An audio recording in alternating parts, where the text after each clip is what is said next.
انتباه. هنا حرس حدود الجمهورية الليتوانية. عبور حدود الدولة في أماكن مجهولة هو أمر غير قانوني ومحظور.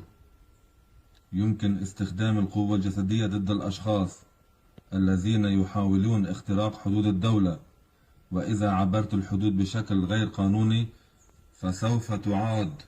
لا يمكن دخول جمهورية ليتوانيا إلا بشكل قانوني، وفقط مع الوثائق الضرورية، وفقط من خلال ضوابط الحدود الدولية الحالية. وفي هذه النقاط قد يمكنك أن تتقدم تقديم طلب اللجوء.